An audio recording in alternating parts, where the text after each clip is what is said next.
Hi, warm welcome to all. Thank you for watching. I'm Shakil 5858. I'm a good name. Following news headlines are from world English channels and news agencies. Now please watch.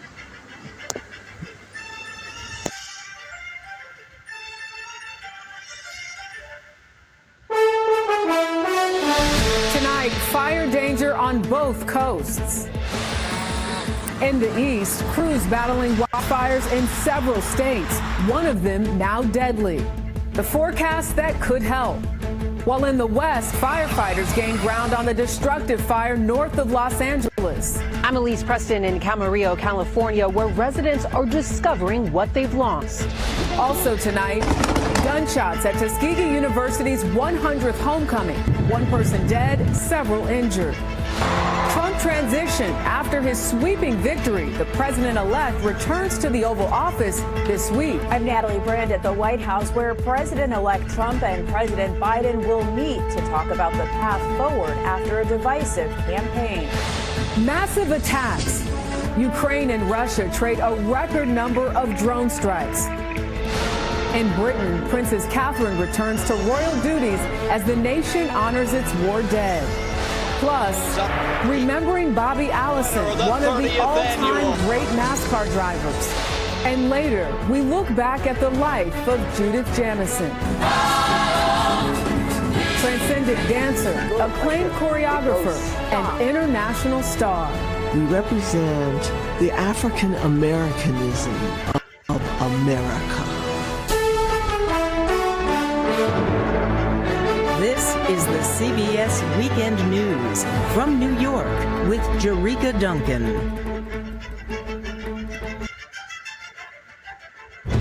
Tonight, dangerous wildfires burning in the east and west. The Trump transition, who is not joining his administration, and a deadly shooting mars a college homecoming. We begin with the fires. Conditions are fueling a blaze that's burning out of control outside New York City. One first responder was killed and dozens of structures. Air quality alerts are now in effect. In Southern California, the mountain fire has already burned more than 30 square miles outside Los Angeles. Plant roots are burning underground and threatening new fires. Much needed rain for the Northeast, but will it be enough to end the drought? Our weather team is following it all. Also tonight, President-elect Donald Trump is now projected to win Arizona, completing his sweep of all 7 battleground states. And Trump now says 2 key figures from his first term, Nikki Haley and Mike Pompeo, will not be joining him for his second. A FEMA supervisor is fired for reportedly telling hurricane responders to stay away from homes with Trump signs. The agency's head calls it a clear violation of its core values. Graphic video shows people running for cover as gunfire mars a homecoming celebration at Tuskegee University in Alabama. 1 person was killed and at least a dozen were wounded. Russia and Ukraine launch a flurry of drones, the heaviest attacks of the war. The Kremlin says it sees positive signs from the president-elect on Ukraine. Could this mean the end to U.S. aid to Ukraine's government? A rescue on the high seas. Dramatic video shows a Disney cruise ship saving 4 people on a sinking catamaran hundreds of miles from Bermuda. A plane carrying a top 25 college basketball team is forced to turn around after a fight breaks out between 2 players. What happened next? Britain's Princess Kate returns to royal duties along with King Charles. Both have been treated for cancer. And tributes are pouring in for a beloved pet who became more than just one man's best friend. From ABC News.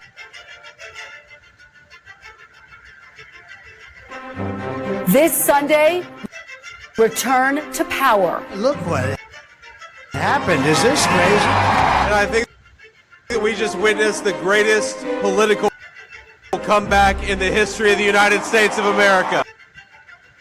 In a decisive victory, Donald Trump is elected the 47th president of the United States, returning to the White House after an extraordinary political comeback. This will truly be the golden age of America. How will he lead in a second term? Plus, defeated. The outcome of this election is not what we wanted. Vice President Kamala Harris faces a stunning loss from voters deeply upset with the direction of the country. While I concede this election, I do not concede the fight that fueled this campaign. Defeat does not mean we are defeated. We lost this battle. What lessons will Democrats take from their loss? And majority rule. Republicans regain control of the Senate and fight to keep their majority in the House. How will the GOP implement Trump's agenda on Capitol Hill? My guest this morning, Republican Senator John Barrasso of Wyoming and Independent Senator Bernie Sanders of Vermont. Joining me for insight and analysis are NBC News senior Capitol Hill correspondent Garrett Haake, Amy Walter, editor-in-chief of the Cook Political Report, Ramesh Ponnuru of National Review, and Maria Teresa Kumar, president of Voto Latino. Welcome to Sunday. It's Meet the Press. From NBC News in Washington. Tonight on PBS News Weekend, a new conservative economic school of thought that will have an advocate in the new Trump White House. Then what the new administration could mean for veterans and current members of the military.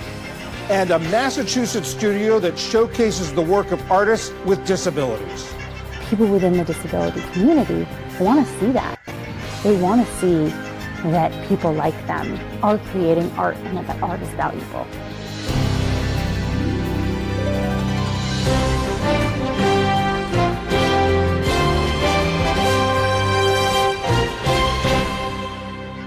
Major funding for PBS News Weekend has been provided by Consumer Cellular. This is Sam. How may I help you? This is a pocket dial. Well, somebody's pocket. Thought I'd let you know that with Consumer Cellular, you get nationwide coverage with no contract. That's kind of our thing. Have a nice day.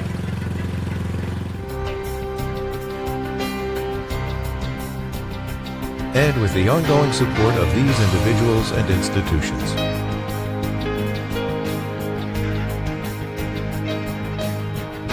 And friends of the NewsHour.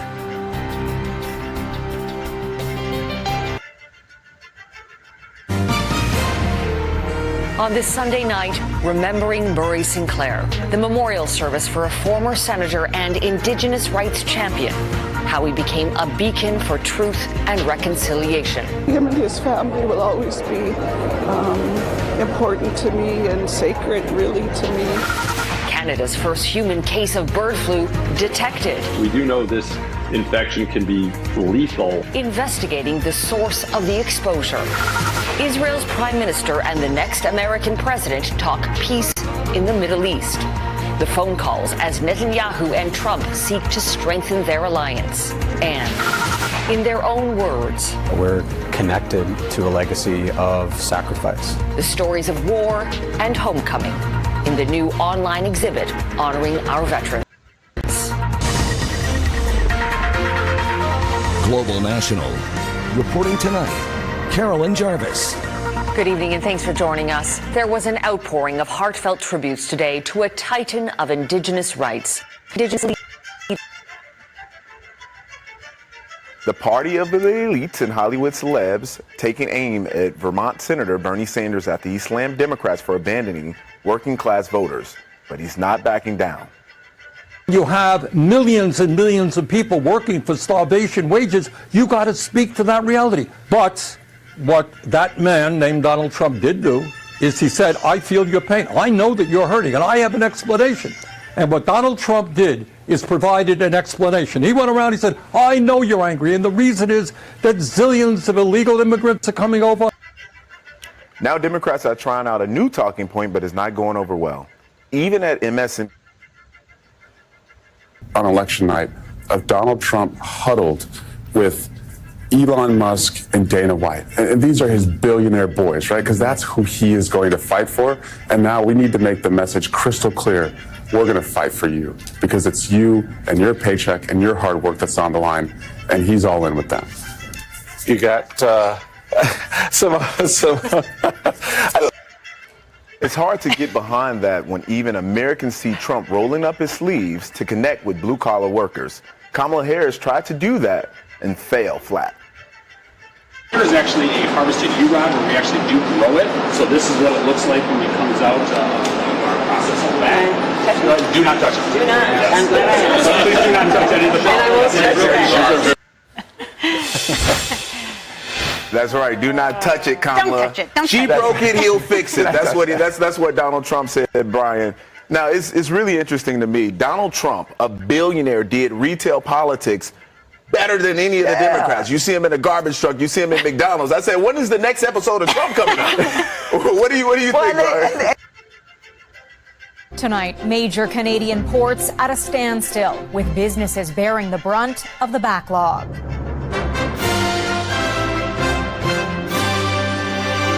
And when the supply chain stops and breaks, then we're out of stock. Critical trade arteries shut down. This is really something of a perfect storm. Supply chain stress ahead of the holiday shopping season. My father's most enduring gift is that he loved this country. Honoring the late Murray Sinclair. Murray gave us the blueprint, the foundation, the tools to pursue reconciliation. The Indigenous leader who dedicated his life to truth, justice, and education. Royal Canadian Legions at risk, forced to adapt with so many struggling to stay open. And the science behind solving a sea blob mystery.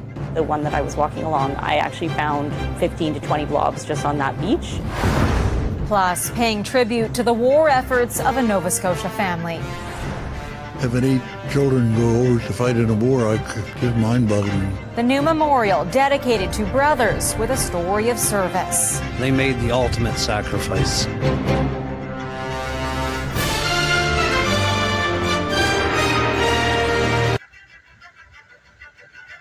Murray Sinclair was an Indigenous force, a celebrated elder, judge, and senator who made history.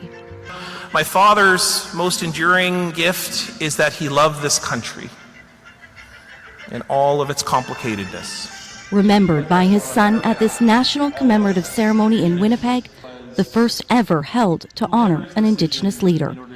That he was often the lone voice of dignity against a wall of callousness. Sinclair died on November 4th at age 73. Here he was celebrated, sometimes with laughter, often through tears. Tears of gratitude for such an amazing human being that was able to describe a complex situation with everyday, down-to-earth, simple words. An Anishinaabe lawyer, Sinclair broke barriers. He was the first Indigenous judge in Manitoba. But he's best known for leading the Truth and Reconciliation Commission, helping Canadians to confront the country's dark past. Murray has brought us together. He's brought our whole country together. Sinclair not only listened, he made sure survivors were heard. His leadership was not just about asking for the truth, but demanding it. Many spoke of his strength and his compassion. His kindness and his courage to speak out in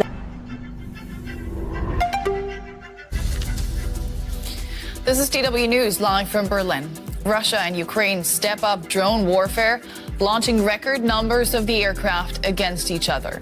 Kyiv launches the biggest attack on Moscow since the start of the war. The Russian capital's mayor says large numbers of Ukrainian drones were shot down. On the Ukrainian side, targets include the southern region of Odessa. Also coming up. Donald Trump wins Arizona, sealing his election win in all 7 of the U.S. swing states.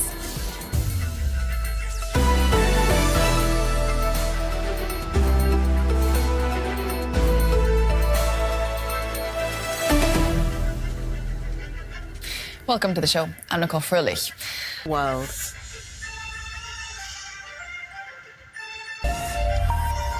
Hello and a very warm welcome to you. You're watching Daybreak here on France 24 with me, Eve Irvine.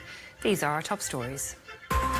World leaders gather for an annual summit on climate change, hosted this year by petrostate Azerbaijan. The focus set to be on financing the fallout from and plans to prevent more global warming. Israeli bombs kill scores more people in Lebanon and also in northern Gaza. At least 23 people die after an airstrike in a village north of Beirut, fought strongholds in the south and east of the country.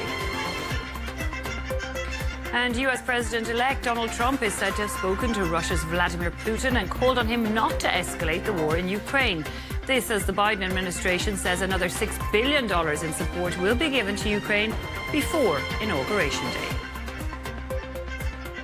Glad you could join us. Well, also coming up in Daybreak, we'll be looking at more mariachis gathered together than ever before. 1,000 musicians gather in a square in Mexico City, playing and singing in unison. They beat a previous record from about 10 years ago when 700 mariachis came together in Guadalajara.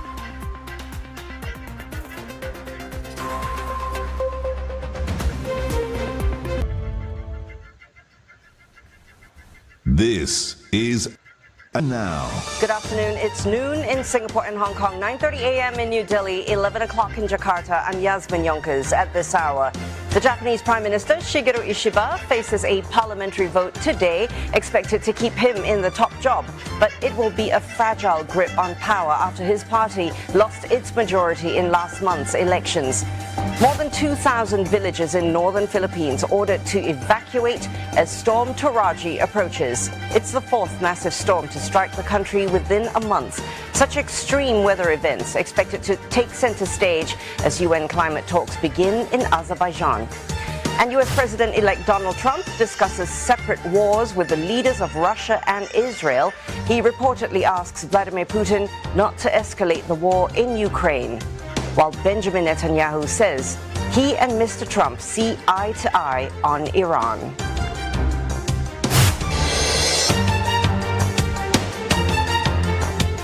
November 19 on ABC and ABC iView.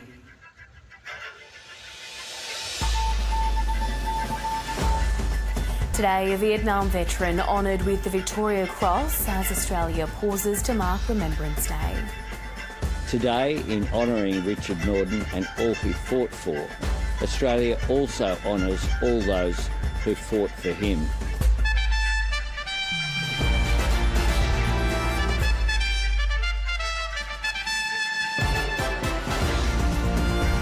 Also ahead, a man dies after being crushed by a wind farm blade in Victoria's southwest. Joe Biden urges Donald Trump to continue backing Ukraine as Moscow and Kiev launch their biggest drone attacks of the conflict. And warnings the cost of living could get worse in Australia when Donald Trump moves into the Oval Office in January.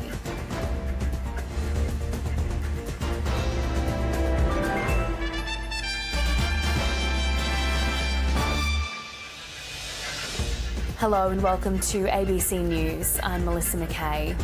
An Australian soldier who fought in the Vietnam War has been posthumously awarded the Victoria. In Gaza, so many children made old before their time. Little wonder when they've seen so many others killed before theirs. Witnesses here say more than 30 people, 13 of them children, killed in an airstrike at dawn in Jabalia. They mourn a young girl. Remember, a final conversation.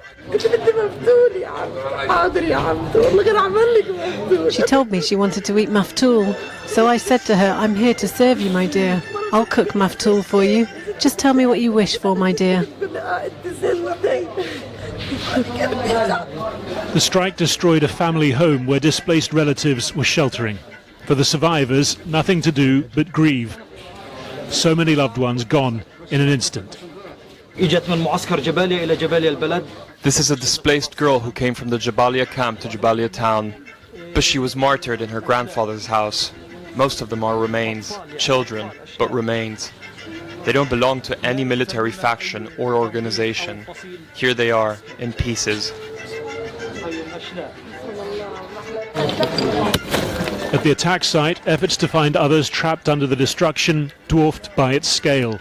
The UN says Israel's siege on this part of northern Gaza has forced 100,000 civilians out and cut off aid to the tens of thousands who remain.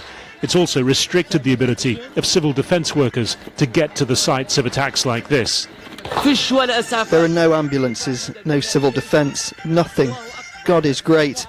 These people who died were disabled, people with no connection to any organisation and posed no threat to the Jews. Israel said the strike was against terrorists operating here, saying the details were under review.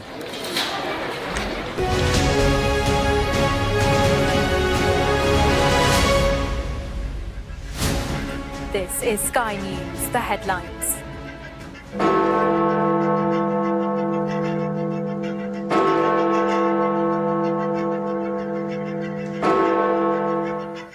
king, family and nation paying their respects to the fallen in silent reflection on Remembrance Sunday.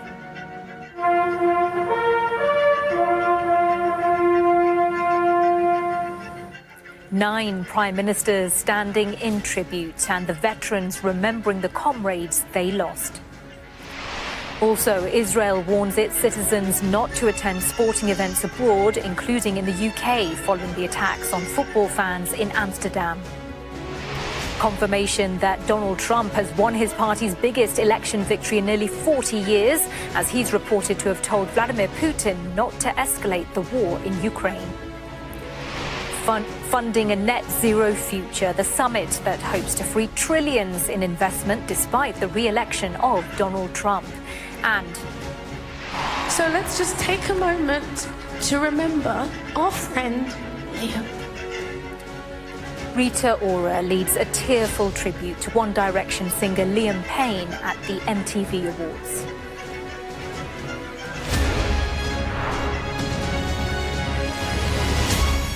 Good morning. Welcome to the programme.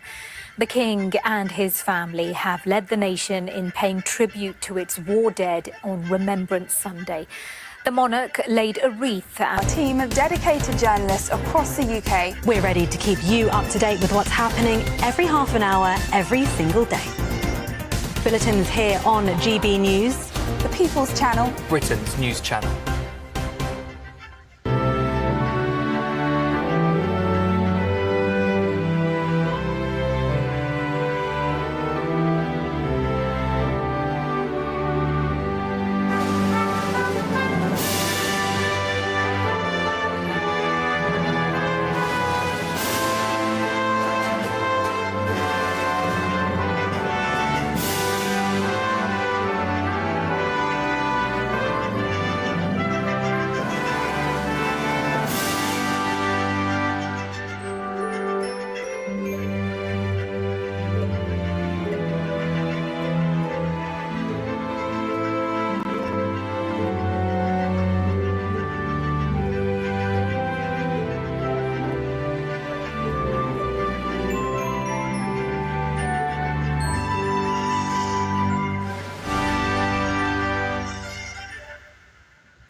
Hello there, good morning. Today, paying tribute to fallen heroes, 106 years since World War I ended. Prime Minister Sir Keir Starmer arrives in Paris to commemorate our war dead, becoming the first leader to attend France's Armistice Day ceremony since Winston Churchill. We'll be remembering those who gave their lives on GB News today as the nation prepares to fall silent at 11 a.m. An official royal return for the Princess of Wales as she supported the King and Prince William at the Cenotaph. The annual UN Climate Summit begins today, but many are left wondering if another Trump presidency will jeopardise a green agenda.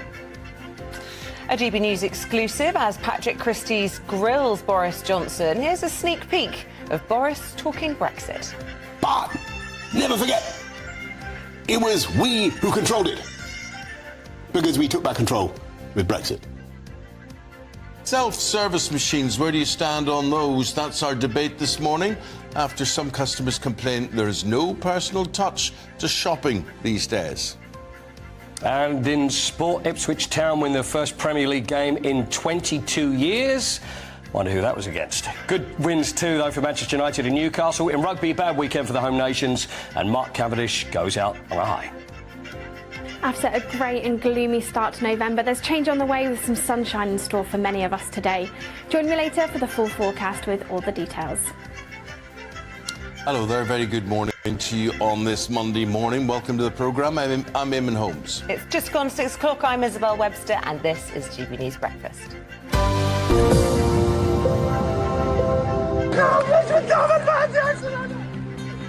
At least 50 Palestinians are killed in fresh attacks on Gaza as Israel continues its deadly onslaught in the north. Hello and welcome to TRT World. We're live from Istanbul. I'm Efnan Han, also ahead on the program. Israeli strikes on Lebanon kills dozens of people, including children. The annual UN Climate Summit kicks off in Baku, with countries readying for tough talks on finance and trade following a year of weather disasters. And after decades of isolation due to PKK terror threats, the ancient town of Ahmadiyya in northern Iraq is reopening its doors to visitors. We'll bring you a special report.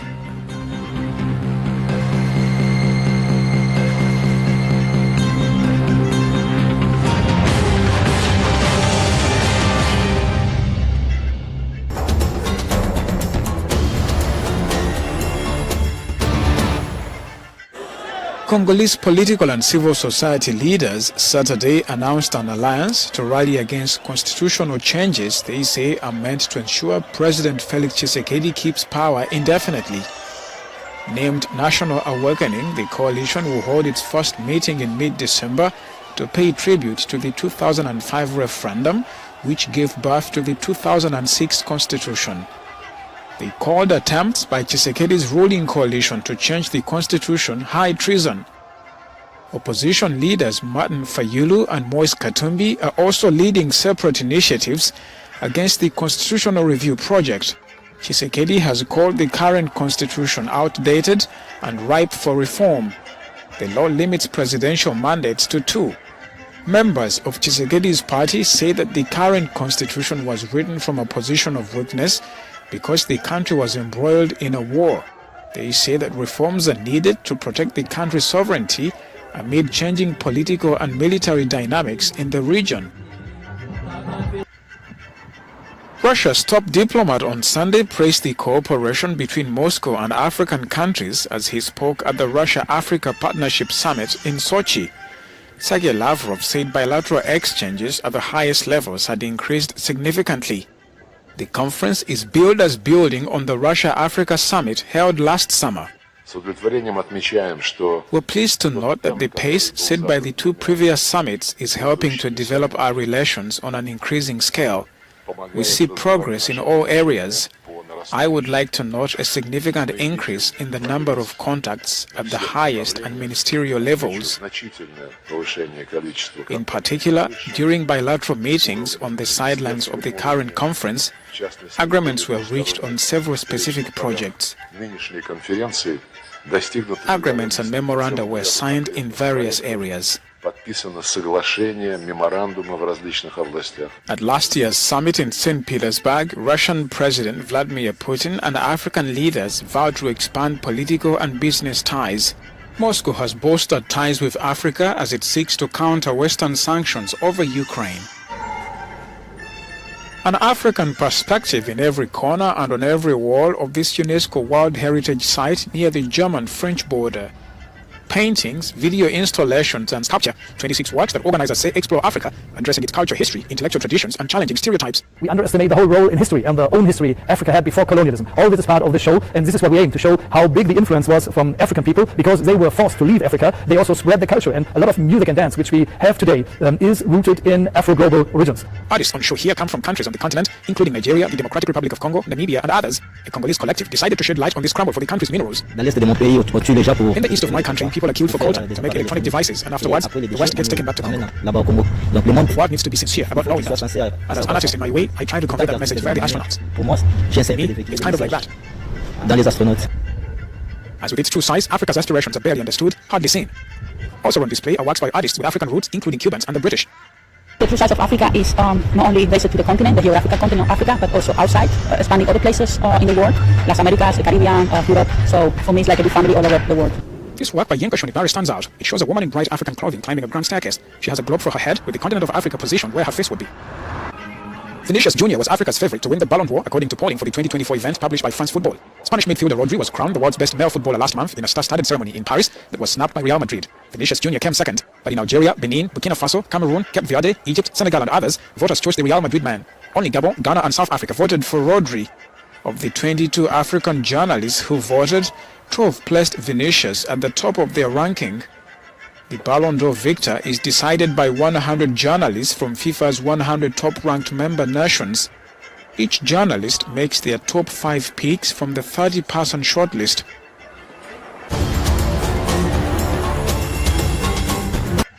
Thank you for sparing your time and watching. Please join again later. This is Amir Shakil 5858 and I am Amir Budnam. Have a good life.